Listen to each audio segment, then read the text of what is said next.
네, 오늘 주제는 자활기업 협업에 의한 규모화 성장 전략입니다. 순서는 오늘 이 연구를 하게 된 배경하고 그 다음에 이 규모에 대한 일반 현황에 대한 분석, 그리고 그걸 이제 성찰하고 성장 전략은 어떻게 해야 될지의 순서로 발표하도록 하겠습니다. 네, 현재 5인 미만의 자활기업이 소규모 자활기업의 70%입니다. 그리고 이런 자활기업의 영세성을 해결하기 위해서 그동안 계속 얘기되었던 말이 규모화죠.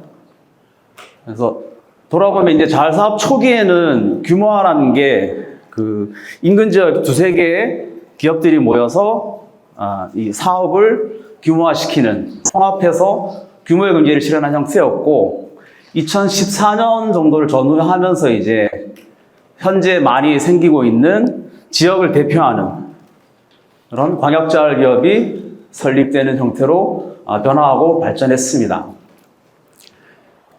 어쨌든 협업에 의한 규모화는 자활사업 초기부터 중요한 과제였고, 근데 그런 거에 비해서 광역자활기업이나 전국자활기업에 대한 인식도 조금 약하고 위상이나 역할 이런 것들에 대해서 잘 규정되어 있지 않고 지원 체계도 미약한 편이라서 오늘 계기로 이 협업에 의한 규모화의 중요성을 좀 살펴보고 성장 전략을 모색하고자 합니다.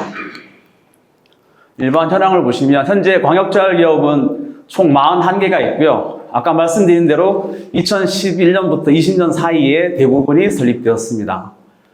그리고 연합체 형태로 있는 곳이 3분의 2 정도 되고 단일 법인으로 만들어진 곳이 13곳 정도입니다. 대표자 근무 형태를 보면 상근자와 비상근자가 반반 정도 되고 직접 사업을 수행하는 곳이 훨씬 더 많습니다. 전국자활기업하고 비교를 보시면 되는데요. 많지는 않지만 4군데가 활동하고 있고 대표자를 보시면 차이가 있죠. 상근이 없습니다. 다 연합체 형식이고 본사에서 직접 사업을 수행하는 경우도 거의 없습니다. 그래서 광역자활기업하고 전국자활기업의 어떤 역할이나 이런 차이가 여기에서 단적으로 드러난다고 볼 수 있겠습니다. 네, 다음은 지원기관인 광역자활센터를 한번 보시면 자활사업 안에 나와 있는 내용을 보면 광역자활기업의 설립을 도와야 하며 그 다음에 광역자활기업 육성에 대해서 지원할 수 있다. 우리가 안 좋아하는 말이죠. 도와야 하면은 약간 강제성이 있는데 할 수 있다, 지원할 수 있다는, 그래서 지원을 안 하는가 봐요. 우리 항상 당하는 말이 할 수 있다 뭐 이렇게 해놔서, 그 다음에 이제 규모와 관련해가지고 교육이나 컨설팅이나 이런 전문인력 자문 등에 대한 지원을 할 수 있게 되어 있습니다. 그리고 또 하나의 지원기관인 개발원에 대해서 보면 자활사업 안내에 규모와 관련된 부분을 보면 지역 자활기업의 규모와 전문화를 촉진하고 전국 단위의 자활기업 창업을 지원하고 광역 단위의 자활기업을 관리한다 내용이 있고, 지금 개발원에서 추진하고 있는 규모화 및 협업 지원 사업의 목적이나 규모를 보시면 성장 가능성을 가진 자활기업의 자생력을 강화하고 규모화 전국화한다. 그리고 자활사업의 전략 업종을 육성하고 협업 네트워크를 구축한다. 지원 규모는 14억입니다. 이게 14개 기관을 선정을 하면서 최대 기관당 1억이 지원되고 있습니다. 앞에 본 현황을 조금 더 분석해 보면 지금 돌봄 같은 경우는 단일 법인으로 만들어진 경우가 더 많고요. 주거복지는 대부분의 지역이 연합체 형태로 만들어졌습니다. 청소도 마찬가지고요. 유통이나 외식 문화 분야는 좀 다양하게 이제 형태를 가져가고 있습니다. 네, 이번에 포럼을 준비하면서 광역자활기업하고 광역자활센터를 대상으로 설문조사를 했습니다. 아래에 있는 5가지 항목을 물어봤는데 답변을 보면 광역자활기업의 창업 목적은 공동사업, 안정적인 일자리, 매출 증대, 그 다음에 역량 강화, 경영 안정화. 그 다음으로 자활기업의 성과, 광역자활기업의 성과로는 같은 내용이 계속 연결이 됩니다. 그러니까 공동사업을 만들고 협업을 하고 신규 사업도 만들어내고 공공시장에서 사업을 수행하고 있습니다. 함께. 그리고 조합원사들, 소속된 자활기업들을 지원하고 같이 협업하는 역할을 하고요. 그 외에 이제 사회공헌 사업을 수행한다. 그러니까 개별 자활기업들이 할 수 있는 사회공헌의 규모보다 그게 합쳐지면서 시너지 효과를 내서 더 크게 1+2가 아닌 3, 4, 5의 사회공헌 사업들이나 사회적 경제 네트워크를 실현하고 있습니다. 그러면 한계나 광역자활기업 수행하면서 한계나 문제는 어떤 것이 있느냐? 네, 아까 사례 앞에 발표에서 나왔던 내용들인데 조합원사 간에 이제 소통이 잘 안 된다. 그리고 이 조합원사 간에 생산된 시기나 이런 거에 따라서 역량이 좀 차이가 많이 납니다. 그럼 차이가 나다 보면 이게 어디를 기준으로 잡아서 사업을 진행해야 될지, 이렇게 선도적으로 끌어나가는 게 더 중요한지, 지원 파트가 더 중요한지에 대한 고민들이 있게 마련입니다. 그리고 공공 및 일반 시장 판로 개척에 이런 부분들에 사업 개발에 어려움이 있습니다. 앞에 나온 것처럼 이렇게 지원이 되지 않다 보니까 오로지 광역자활기업에서만 고민을 해서 저런 걸 추진하다 보니까 뭐 이렇게 좀 제대로 된 사업을 개발하기는 하는데 어려움이 있습니다. 그리고 운영과 자금과 전문 인력이 없다. 그 다음에 이런 원인은 무엇이라고 보느냐?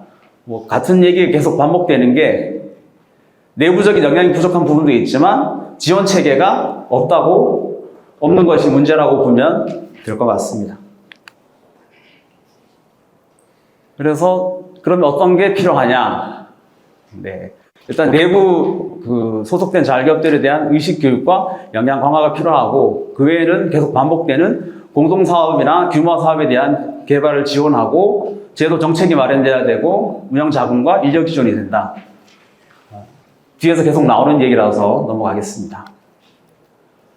또한 이번 준비하면서 전국자활기업은 4군데 중에서 2군데 이제 전국자활기업의 실무자들하고 FGI를 진행했습니다. 두 전국자활기업은 동일하게 정부 정책에 대응하고 그를 통해서 효과적으로 사업을 수행하기 위해서 전국자활기업을 만들었습니다. 네, 한국주거복지사회적협동조합하고 희망나눔이 사회적협동조합이 이번에 FGI를 했었는데요. 이 내용을 보시면 지금 한국주거복지는 전국에 205개 정도의 주거복지 자활기업 중에서 절반이 조금 안 되는 85개가 참여하고 있고, 그 대신에 광역자활기업은 15개로 거의 전국적으로 다 있는 상황입니다.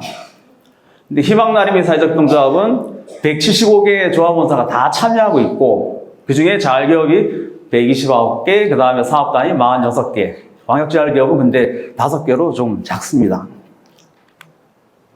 이걸 비교를 해보면 양곡배송 분야는 중앙에서 계약을 합니다. 중앙 단위에서 계약을 하고 사업을 지역으로 내려주기 때문에 아까 말씀드린 대로 다 가입이 되어 있는 거죠. 가입이 되어 있지 않으면 일을 못 받는 구조니까. 근데 주거 분야는 개별 기업들이 지자체별로 계약을 합니다. 그러니까 이렇게 굳이 가입을 안 해도 나는 일거리를 딸 수 있으니까 다 들어와 있지 않은 거죠. 그리고 양곡에서 보면은 이 중앙에서 그냥 다 일을 다이렉트로 주니까 광역자활기업을 꼭 만들어야 되는 데서 이제 고민이 좀 약한 거죠. 근데 주거 쪽은 LH 수선유지급여 사업을 진행을 하면 이 광역 단위별로 지역본부가 있습니다. 근데 그 지역본부하고 이게 대응을 해야 되니까 자연스럽게 광역자활기업을 중심으로 만들어지고 대응 방안들을 세우게 되는 거죠. 그러다 보니까 대부분의 지역에 광역자활기업이 있습니다. 이 업종마다 계약의 방식에 따라서 이런 또 차이들이 있습니다.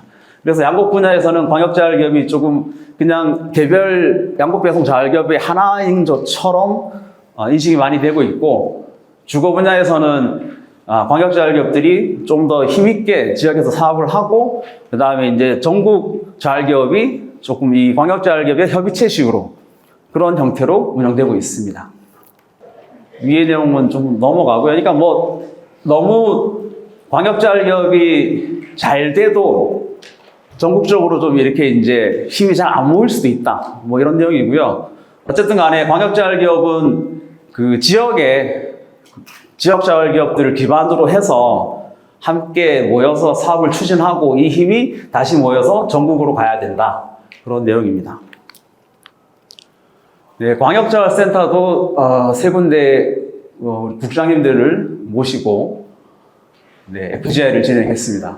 근데 광역자율센터에서 광역자율기업을 지원하는 부분을 보면 뭐 광역자율센터가 규모가 어떻고 의지가 어떻든 간에 대부분 1명에서 2명 정도가 광역자율기업을 2명 하면 많이 하는 거죠. 그러니까 대부분 1명 정도 담당하고 있고 별도 광역자율기업에 대한 예산이 책정된 경우가 거의 없습니다. 뭐 하나 정도 있다고 하면 전문인력 인건비 정도 수준이고 그러다 보니까 독자적으로 사업을 하는 게 아니라 외부의 이제 공모 사업에 대해서 개발원의 공모 사업이나 이런 것들을 연계하는 방식 그러면서 지원을 하고 있고요. 그 다음에 광역지자체별로 또 편차가 심합니다. 광역지자체가 어느 정도 의지를 갖고 하느냐에 따라서 잘 되기도 하고 그 다음에 전혀 지원을 못 받기도 하고 그런 사례가 있습니다. 네, 넘어가겠습니다. 잘 되고 있는 사례인데 넘어가겠습니다. 네, 긍정적으로 보면 어쨌든 광역센터가 지원을 하면서 광역자율기업들이 안정되고 뭐 매출도 올라가고 지역자율기업들을 또 견인하는 이런 효과들이 있고요. 부정적으로 요소들을 보면 지금 현재 체계 내에서는 자금도 없고 사람도 없기 때문에 한계가 있다. 한마디로 정리하면 그렇게 볼 수 있겠습니다. 네, 지금 자율복지 개발에서 하고 있는 규모화 협업 사업에 참여하는 기업에 대해서도 설문조사를 좀 진행을 했고요. 앞에 나온 내용과 광역자율기업에 대한 내용과 상당히 이렇게 비슷한 답변들입니다. 그래서 이걸 보면 우리가 얘기하고 있는 규모화 협업화도 광역자율기업을 만드는 것으로 같이 해결이 된다. 광역자율기업을 잘 만들면 규모화 협업 사업이 된다고 볼 수 있습니다. 앞에 나왔던 얘기랑 광역자율기업에 대한 설문 내용이랑 대부분 비슷합니다. 여기 보시면 조금 이제 눈여겨봐야 될 게 위에 보시면 사업 확장의 가능성은 확인을 했는데 사업 확장이 어려운 거죠. 네, 이 지금의 지원 규모 가지고는 이게 될 것 같긴 한데 이거 가지고 더 할 여력이 없는 거니까 일정 부분 성과가 있었지만 제대로 된 이런 성과를 내기에는 좀 한계가 있다. 그렇게 보시면 될 것 같습니다. 다시 반복되는 얘기입니다. 돈하고 사람하고 인프라 뭐 이런 것들이죠. 그런 것들이 없고 그런 것들이 있었으면 좋겠다. 그래서 개선할 사항으로도 그런 것들이 확보가 되고 규모에 맞게 조금 이렇게 지원 한도를 올려야 된다. 그런 얘기들입니다. 이게 전부 다 현장에서 이 사업에 참여했던 분들이 답변한 거라서 반영이 되겠죠. 매년 규모 협업 사업을 지원하고 나면 나중에 성과 보고하면서 개발원에서 의견 수렴을 해서 잘 하고 있는데 또 그건 그거고 또 의견을 많이 내셨습니다. 올해 했던 내용인데 넘어가겠습니다. 네, 성찰로 가서 앞의 내용들을 쭉 해보면 결국에는 광역자율기업을 창업하고 운영하는 게 제대로 하는 게 자율기업의 생존과 성장에는 필수적이다. 이게 그냥 하고 싶으면 선택하고 하기 싫으면 안 하고가 아니고 꼭 해야 되는 필수적인 요소다. 그게 바로 아까 우리 계속 얘기하고 있는 이 협업에 의한 규모화다. 그걸 통해서 이 선두에서 치고 나가고 길을 만들어야 뒤에서 지역자율기업들이 또 안정적으로 따라갈 수 있는데 앞에서 정체되어 있으면 지역자율기업들도 그냥 가만 멈춰있게 마련이니까. 그래서 광역자율기업을 활성화시키는 게 지금 우리한테 꼭 필요한 일이다. 그 내용들이고요. 전국자율기업도 지금 이 광역자율기업을 바탕으로 해서 공공사업들을 지금 받아가지고 안정적으로 수행할 수 있도록 체계를 마련하고 있습니다. 근데 광역자율기업 역할하고 전국자율기업 역할하고 아까 말씀드린 것도 조금 결이 다르죠, 그러니까. 자율급여 기본계획을 보시면 올해까지가 이제 2차 기본계획이고 내년이 3차가 나오는데요. 2차 나올 때부터도 자율기업에 대해서 성장 단계별로 맞춤형 지원을 해야 된다 강조를 했었고, 또 한 가지 협업에 의한 규모화 활성화의 중요성도 계속 강조해 왔습니다. 그래서 그런 것들이 이제 개발원에서 하고 있는 규모 협업 사업들로 이제 반영이 된 거라서 이 내용만 볼 때는 아주 반가운 환영할 만한 성과라고 볼 수 있겠습니다. 사회적 경제 실험 부분, 아까도 말씀드린 것처럼 개별 자율기업들이 사회적 환원을 할 수 있는 부분들은 사실 이렇게 경로나 이런 게 다양하지 못하죠. 근데 이게 모여서 10개, 20개 기업들이 모이면 할 수 있는 사회적 이 경제 실현이 훨씬 더 커지기 때문에 그걸 통해서 또 우리 자활기업들이 위상들이 많이 올라왔습니다. 네, 그러면 그런 성과들이 또 있었지만 한계를 보면 광역과 전국 자율기업이 정책적인 위상이 이제 미약하죠. 그래서 이 개별 자활기업을 규모화하는 건 불가능하진 않습니다. 근데 제가 알기로도 어디 경기도에 있는 자율기업 하나가 100억 매출을 하는 걸 알고 있습니다. 근데 그건 우수 사례나 성공 사례는 될 수 있겠지만, 그리고 대부분 매출이 많이 나온 곳이 지금은 돌봄 분야입니다. 200명, 300명이 이제 근무하고 있고, 아까 70%를 차지하는 5인 미만의 기업들에서는 100억 매출을 한다는 게 사실 불가능하죠. 그래서 개별 자율기업을 규모화한다는 얘기는 큰 의미가 없고요. 그래서 협업에 의한 규모화가 지금 중요한 이유고, 협업에 의한 규모화는 광역자율기업과 전국자율기업을 계속 육성하는 게 답이다. 네, 구조적인 문제가 좀 있는데요. 광역자율기업하고 전국자율기업도 마찬가지입니다. 참여하는 자율기업 간의 연결고리가 없다고 봐야 됩니다. 여기까지가 우리 조합사입니다 했다가 저기까지 조합사입니다 해도 아무도 몰라요. 자율정보 시스템에 이제 올려놓은 것만 알고, 그러다 보니까 뭐 사업 서류 낼 때 여기 다 집어넣으려니까 너무 서류가 많아가지고 절반만 빼고 절반만 있다고 하고 막 이렇게 내게 되는데, 이게 이제 강제력이 이런 얘기하면 안 되나?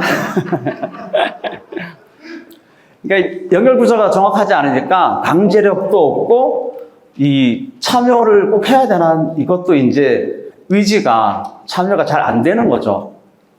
그래서 이런 부분들이 뒤에 다시 나오겠지만 뭔가 명확한 연결 구조를 만드는 게 더 중요하다. 그리고 광역자율기업이 자금이 없다 보니까 뭔가 신규 사업을 할 때 거기에 대해서 두려움이 있는 거죠. 한번 잘못되면 사업을 접어야 된다, 기업을 접어야 된다, 이런 불안감들이 있고, 그리고 여기 참여한다고 해서 큰 이익이 없는 거예요. 뭐 하나 안 하나, 그러니까 안 들어오게 되는 거죠. 선한 의지가 있으신 분들만 이렇게 참여하는 상황들이 발생을 하고, 그러다 보니까 참여하는 것과 참여하지 않은 곳이 경쟁을 하는 상황도 오는 겁니다. 계속 반복되는 얘기지만 지원 제도가 취약하다. 넘어가겠습니다. 보시면 색깔 칠해놓은 건 다 없습니다. 지역자율기업이 지원받고 있는 것들 중에서 광역이나 전국자율기업들이 못 받고 있는 것들이 거의 대부분입니다. 그러니까 뭘 할 수 있는 게 없는 거죠. 그리고 지원기관의 역할 수행의 폭이 좁다는, 아까 말씀드린 대로 광역자율센터가 뭘 의지가 있어 하려고 해도 이 기반이 없기 때문에, 인프라가 구축이 안 돼 있고 자금이 없으니까 제대로 할 수 있는 게 없는 거죠. 우리 2차 기본계획에서 원래 60개의 광역 전국자율기업들 성과 목표가 적혀 있습니다. 근데 잘 되지 않았죠. 3개가 3개가 늘어났다고 하는데, 네. 이게 지원기관이 할 수 있는 역할들이 없기 때문에, 그리고 이걸 왜 만들어야 되는지에 대한 인식이 부족한 거라고 볼 수가 없습니다. 마지막으로 성장 전략을 보시면, 기본 방향을 명확하게 협업에 의한 규모화의 관점을 명확히 하고 광역 전국자율기업을 집중 육성해야 된다. 그 목표로 이 협업에 의한 규모화 지원에 대한 체계를 제대로 마련을 하고 그 지원 체계 속에서 광역 전국자율기업들을 육성하고 또 활성화시켜야 됩니다. 그리고 거기에 따른 지금 나와 있는 지원 제도들을 좀 더 개선할 필요가 있습니다. 제일 우선적으로 해야 될 것들이 광역과 전국자율기업의 그러면 기능은 뭐고 역할은 뭐냐, 명확하게 그게 안 되니까 이거 만들어야 되나? 이런 자꾸 물음이 생기는 거죠. 그래서 그런 것들을 명확히 정리를 함으로써 우리가 광역자율기업들을 해야 되는 이유와 이런 것들을 찾을 수 있다고 봅니다. 여기에 나오신 거 보면, 표현한 거 보면, 전국자율기업은 정책적인 사업 협의 구조로 보고, 광역자율기업은 직접 사업을 수행하는 사업 조직으로 볼 수 있다. 그래서 광역자율기업의 역할을 보면, 공동사업을 추진하고, 규모화 사업을 하고, 지역자율기업들의 역량을 키우고, 성장할수록 돕고, 시장 경쟁력을 확보할 수 있도록 한다. 예를 들면, 이제 기본형과 성장형으로 구분을 했는데, 기본형 같은 경우는 지금 사실 어쩔 수 없이 할 수밖에 없는, 왜 지원이 없기 때문에, 더 할 수 있는 게 없기 때문에 네트워크 형태로 모여서 이제 소통하고 서로의 고민들을 나누고 이런 구조가 될 거고요. 그래서 법적인 연결고리가 없더라도 충분히 가능하고, 그 이후에 이제 성장형에 좀 집중을 해야겠죠. 공동사업을 개발하고 규모를 확대하려면 전체 지역의 전체가 참여하는 연합구조 방식이거나 아니면 그 사업 업종마다 조금씩 차이가 나니까 통합해서 단일 법인으로 가는 구조로 해서 나눠서 형태에 맞게 지원을 하고, 연합구조인 경우에는 법적인 구조를 프랜차이즈 형식을 좀 취하면 좋을 것 같다는 생각으로 예시를 들었습니다. 전국자율기업도 같이 기본형과 성장형으로 나누고, 기본형은 그냥 단순 협의체로 해서 이제 공동으로 같이 모여서 회의하는 구조로 되고요. 전국자율기업도 직접 사업을 수행하면서 성장할 수 있는 부분들은 공동사업을 개발하고, 신규 사업 아이템을 개발하고, 이 사업들을 표준화시키는 것들을 해서 지역에서 사업을 할 수 있도록 만들어서 꾸리는 역할들을 해야 된다고 봅니다. 그래서 연합구조고 동일한 형태로 프랜차이즈 형태로 이 법적인 연결 구조를 가져가면 어떨까 생각하겠습니다. 그리고 그 다음으로 이제 담당 부처하고 창구를 좀 일원화하자. 지금 전국자율기업 같은 경우는 복지부에서 인정은 받지만 지원은 주소지가 속해 있는 그 광역지자체에서 하게 돼 있어서, 광역지자체가 어지간히 여기에 대해서 공부하고 의지가 있지 않으면 못하는 게 현실이라고 봐야 됩니다. 그래서 광역자율기업은 광역센터에서, 전국자율기업은 개발원에서 지원을 하고, 여기와 관련된 자금들은 중앙키움펀드에서 직접 지원을 하는 게 이 광역지자체마다 편차가 심한 걸 해소하고 제대로 된 이 협업에 의한 규모화를 할 수 있는 방법이라고 생각합니다. 네, 광역 전국자율기업을 앞에 지원 체계를 만드는 통해서 이제 육성하고 활성화하자 얘기고요. 그래서 방법이 일단 지금 제일 많이 하고 있는 동종자율기업 간의 협업과 사업 개발에 의해서 광역자율기업을 계속 육성하고 만들어내고 지원을 해야 된다. 지금은 대부분 지역의 업종마다 1개 정도씩 있습니다. 많아봐야 1개고, 전국자율기업도 업종마다 1개만 있죠. 이게 굳이 광역자율기업 1개만 있을 필요도 없고, 전국자율기업도 하나만 있을 필요가 없죠. 사업의 영역이 여러 가지고 같은 업종이라도 역할들이 다양하기 때문에 그 필요에 따라서 다양한 형태의 광역자율기업과 전국자율기업을 만들어내야 된다는 거죠. 그래서 지금 물류나 공동구매 이런 부분들은 사실 자활기업들 간에는 전국적으로 네트워크를 만들 수 있는 부분들이거든요. 일반 우리 알고 있는 쿠팡이나 뭐 다 그런 것들을 통해서 사업이 성장하고 있는 거고, 우리는 지금 깔려있는 배송 기업들이 있기 때문에 깔려있는 인프라가 있는데도 이걸 묶어내지 못하고 있죠. 주거 분야 같은 경우는 뭐 종합건설 면허를 낸다거나 프랜차이즈를 해서 그런 업종 규모화를 할 수 있는 이런 부분들도 고민을 해야 되고, 그 다음에 이종 간의 광역자활기업 간이 모여서 통합 서비스, 우리가 그 통합 돌봄 서비스를 하면서 사실은 통합 돌봄 서비스를 하기에 제일 좋은 조직이 자활 조직이었는데 복지관에 다 뺏기고 우리는 그냥 곁다리로 참여하는 수준밖에 안 됐는데, 우리는 지원 서비스, 주거, 청소, 돌봄, 배송 뭐 이렇게 다양한 부분들을 이미 네트워크, 이 망들을 가지고 있는데 활용을 못하고 있는 부분들이 분명히 있습니다. 또 이종 자활기업들 간의 협업을 통해서 올해 그 자활 사업 안내에 실렸죠. 같은 지역 내에서도 광역자활기업을 할 수 있다. 그래서 그걸 통해서 사업을 규모화하고 경쟁력을 확보하고 우리 소규모 자활기업들의 법인화에 대한 문제도 같이 해결할 수 있는 그런 부분들을 통해서 지속 가능성을 확보한다. 육성해야 된다. 그리고 공공에 기반한 공동사업을 개발해야 된다. 그러니까 주거 분야하고 양곡 배송 분야가 전국적으로 네트워킹이 잘 되고 있는 것 중에 제일 큰 이유는 공공사업이 전국만으로 깔렸기 때문에 가능한 거거든요. 그래서 지금 나와 있는 것 외에도 찾아서 전국 자활기업들이 그런 것들을 찾아서 고민하고 개발원하고 함께 개발해서 타 부서에 있는 사업이면 복지부와 함께 이런 사업들을 공공에서 수행할 수 있도록 공공재로서의 역할을 할 수 있도록 만들어내야 되지 않느냐. 우리가 계속 표준화 사업을 얘기를 하고 있는데 자체적으로 아이템을 만들어가지고 하기에는 일반 시장에서 만드는 아이템 가지고는 그 기업들의 역량에 따라서 성공 가능성이 너무 이게 상반될 수밖에 없기 때문에 지금 하고 있는 정부 부처에서 하고 있는 사업들 중에서 자활기업들이 할 수 있을 만한 사업들을 찾아서 발굴해야 된다고 생각을 합니다.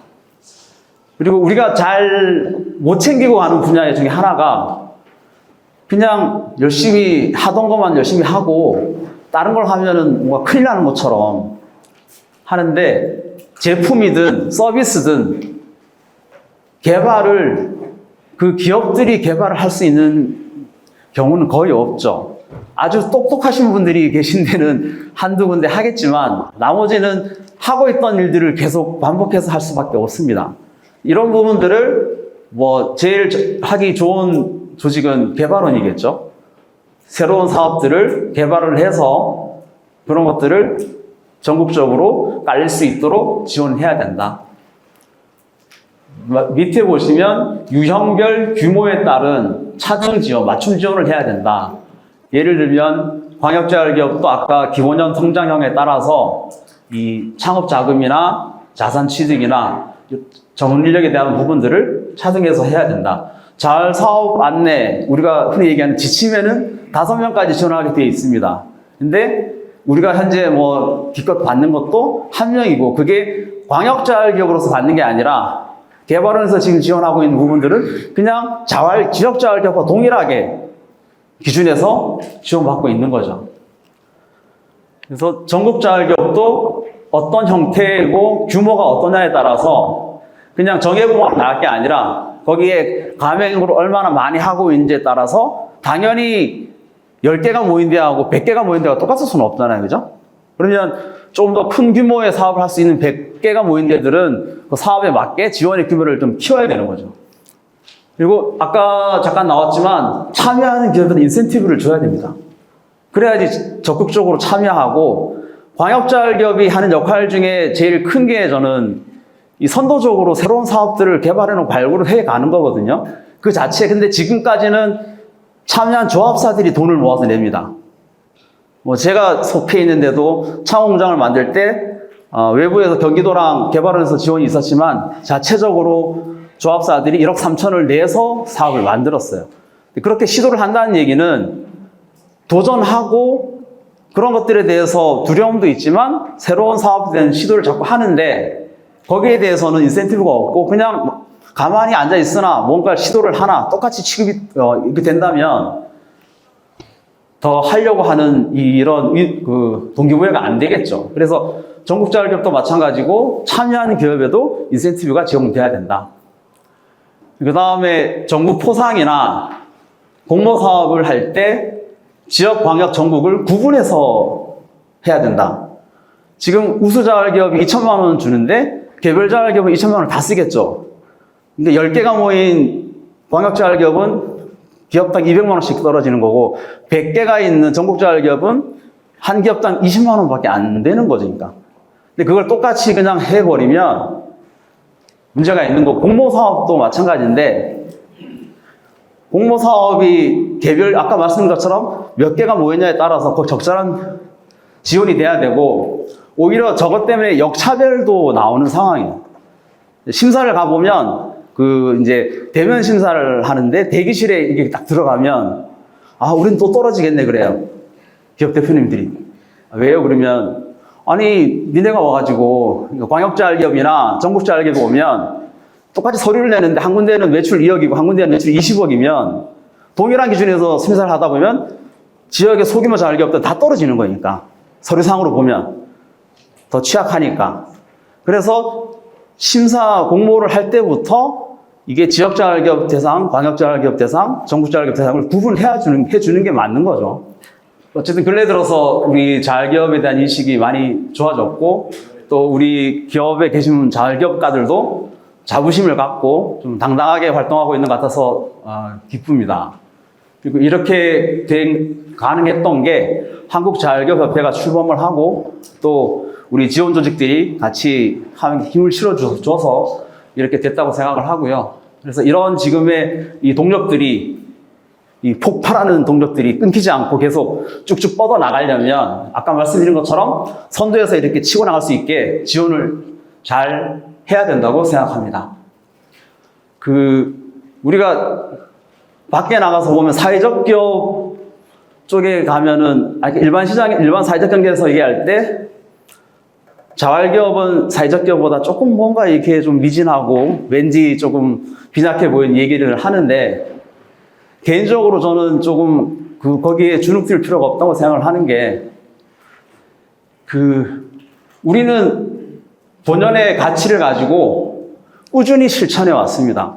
TV에 나와서 한 5천만 원 이렇게 기부하고 일회성으로 하고 끝나는 게 아니라 5만 원, 5천 원, 만 원이지만 20년 동안, 30년 동안 꾸준히 계속 기부를 하는 게 사회적 가치와 더 부합한다고 생각을 합니다. 초창기 때 사회적 기업은 저도 지역에서 2008년에 사회적 기업 인증을 하고 했었는데 그때 초창기 때 사회적 기업은 사실은 사회복지 쪽에서 많이 했기 때문에 취지가 괜찮았어요. 근데 한 2010년 이후 넘어가면서부터는 사회적 기업은 사실은 아까 얘기도 나왔지만 영업 전략적으로 하게 됩니다. 순수한 취지보다는 거기에서 지원을 받기 위해서 전략적으로 하다가 나중에 더 이상 지원을 받을 게 없으면 사회적 기업 안 한다는 얘기도 해요. 그러니까. 근데 그렇지만 자율기업은 그렇지 않죠. 우리는 항상 필요한 자리에서 필요한 이들을 위해서 지금까지 계속 해왔고 앞으로도 또 그렇게 할 거기 때문에 꿀리지 마시고 밖에 나가서 사회적 기업이 딴족되면 우리가 너네보다 더 열심히 오랫동안 해왔다고 당당히 얘기하시고 이런 것 때문에 자율기업이 좀 잘 됐으면 좋겠고 앞으로도 더 잘 돼야 한다고 생각합니다. 네, 고맙습니다.